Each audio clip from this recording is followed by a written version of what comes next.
Hey everyone, I'm just making a quick video for this Sapphire Toxic Rad Edition for the Radeon 69 XT. This is the limited edition model, so I just kind of want to give you a quick breakdown of like how to remove it and reapply thermal paste if you need. I do have to apply the thermal paste because my temperatures were getting a little bit hotter than what they did when I got this card about 6-7 months ago.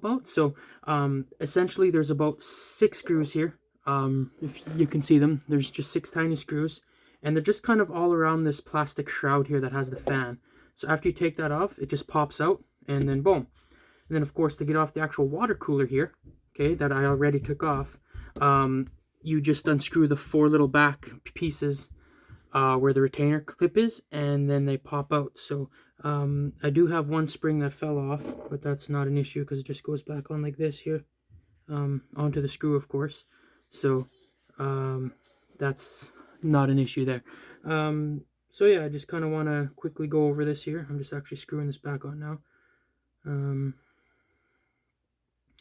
yeah, I just kind of want to go over this real quick, and for anyone else who's kind of curious and as to like how these come apart and things like that. I'm actually not doing the full heat sink because the hybrid part where the fan is there's actually no pads.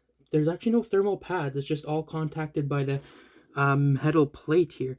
And from what I can see, there is no thermal pads. If there is, it's very thin. And obviously, like over here, it's just contacting straight to the other aluminum or metal cooler, I guess. So all that heat just gets transferred to here, and that's where the fan kind of goes. And this is obviously, it's pretty dusty there, so if you can kind of see that, that's how dusty it is. Same with over here, very dusty. I'm gonna clean that out as well super quick. So yeah, so let's kind of I already did get it clean a tiny bit already. So as you can see, there it is there, nice and clean. And the chip as well is pretty spick and span. So I'm going to go ahead and get ready to apply some thermal paste. When I did have the thermal paste was kind of gooped up all over the place. So you might be able to see some residue there. And I'm telling you, like, it was actually pretty bad straight from stock, which I think they definitely over put a lot of thermal paste on it. So we're just going to use the Noctua, the NTH1. So we're just going to apply a little bit on, and then I'm just going to spread it around myself. I don't have an actual spreader. I usually, honestly, I just use my finger to dab it around a bit. So I think I have anything here that I could actually use. So that's what we're going to go ahead and do. And I'm just going to put it right on the chip itself. So we're going to go on the chip. And if you notice here, the chip is just completely shiny. Where NVIDIA cards, it usually shows the model number and things like that. So this doesn't show anything at all. What it does show is on the outside, it actually has the information of the chip and things like that.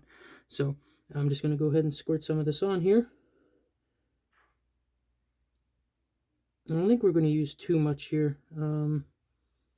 Just a little bit, because from factory, they put on a ton.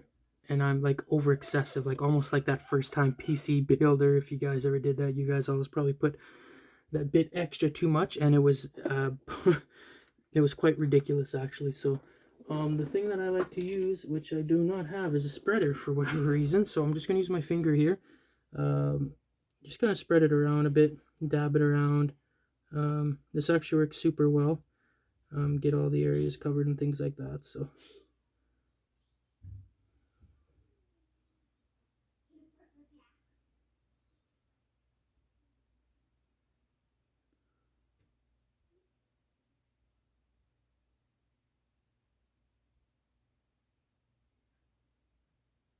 just a nice little thin coverage like that. And there's obviously I have a little bit extra on my hand, so I'm just going to wipe that off super quick here. I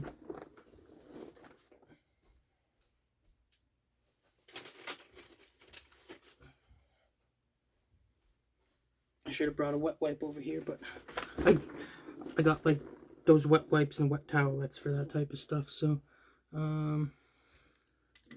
going to check again here. Make sure all these places are covered. And this is how I always done this all the time for any pasting and things like that. Obviously for AIOs for CPUs, I usually just use the kind of what's on there. So like EVGAs and NZXTs is kind of all I use, and there's already have some pre-applied stuff. Some people do remove that and they put their own on after, but I just use whatever's on there, and it has never failed for me, and it works awesome. So there we go.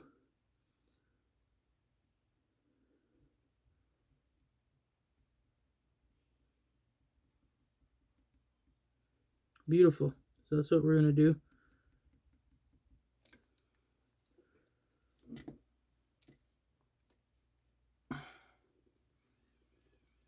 Just a tiny bit there is fine. And then we're gonna kind of put this back on the way it was on. So this is kind of a smaller pump. It's very low profile, but I have modified it, and I did put like an NZXT actual like the X63 to test like the thermals, and it worked great. So if this water pump ever fails, it's not a big deal, because you can replace it with a new one, and all you have to do is just get the wires off, because it's all powered by the PCIe, so there's no need to worry about that. So all you really have to do is rewire to the cooler is all that you have to do. So I'm going to flip this over now. This is kind of how I did it before, just like this. That's pretty much all there is to it. So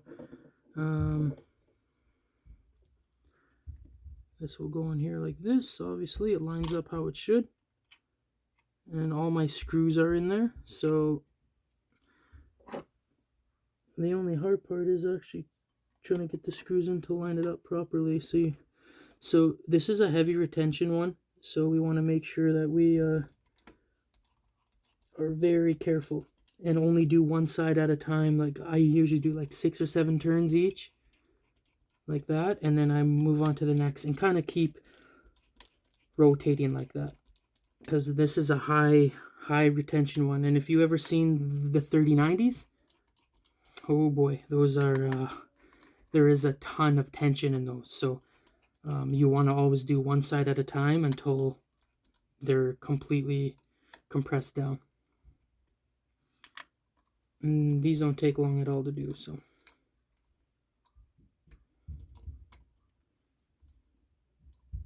yeah, because usually when I first got this card, I didn't see temperatures hit over like 50 degrees, full load, max load, ran this thing for hours. These things are really good for overclocking as well. Very good for overclocking. Even with that hybrid cooling fan, I was hitting about 2750 for the core clock, so almost at 3000, and it would run fine. But obviously I usually set my core clock to about 1000 minimum, and about 2600 now for like when I play games and things like that, because I don't want to push this card. I'll push it to run like a benchmark and things like that, of course, but not consistently, no, because I want these cards to last and be healthy. So yeah, so we're gonna flip this guy back over now.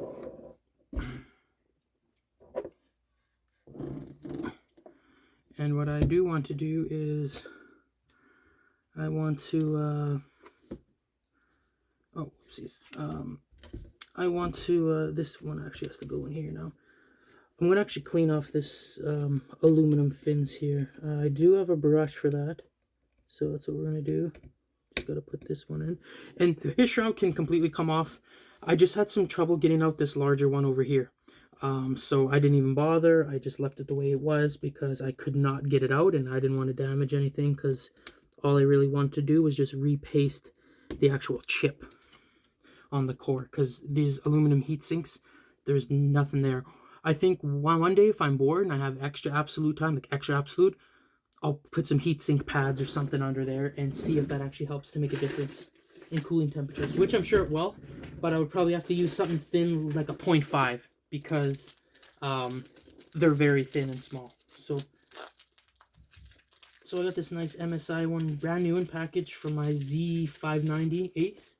That's what we're going to use. We're just going to quickly brush this off. Brush it towards the outside. Oh yeah, there we go. Now it's getting really clean.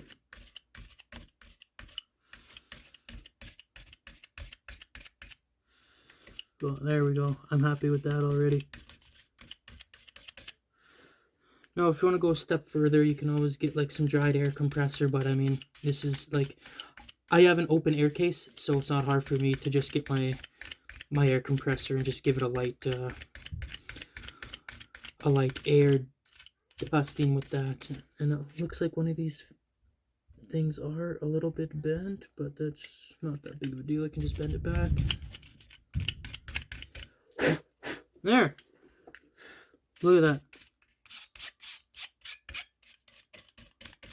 Almost like new anyway, so yeah, and that's pretty much it. So that's kind of all I wanted to show. I'm not sure if you can actually see the actual oh, I got some stainage on there. Let's see if we can get that off from my hands. There we go. I actually did end up getting a this is the 360 mil rad, so there it is there. Yeah. So essentially now we're just going to put this guy back on. I do want to kind of dust this off just a little bit here. Just loosen up the dust here because it's very thick.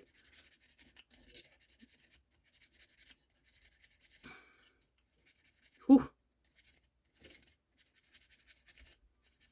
I think these fans got the worst of it actually. There we go. There.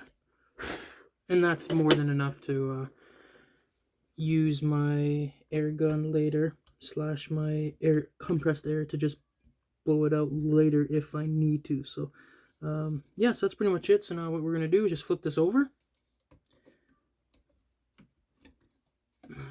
Just make sure, yeah. Okay.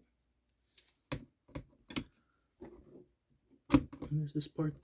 We actually have to put this other side in first because the hole actually lines up perfectly with these two notches here, so sometimes it is a little tricky to get back in. There we go.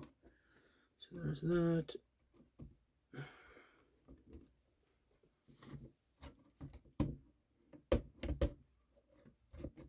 Something's not sitting right here, so we're going to investigate it real quick. Yeah, something's not sitting right. Is it this cable right here? No, it's not that cable. What could it be? Oh, this guy, I think. This guy's actually pulled... Oh, this guy actually got pulled out a little bit too much here. This guy needs to sit over here like this. Back over here like that. And this is like really well designed as well. They did a good job with this, so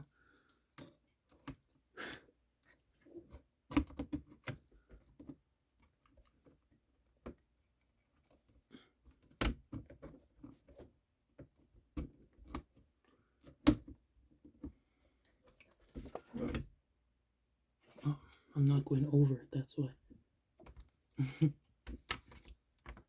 And I can't see on that side. It's a little bit tricky to actually get over there. There we go. Okay, let's try this. How's this gonna go now?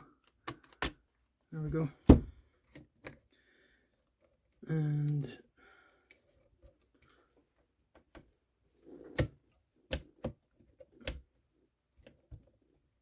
this is usually how it goes, but for some reason it just feels like it's popping up. Yeah, again, this part fell out. So you know what I'm going to do? I'm going to actually pull this out a bit.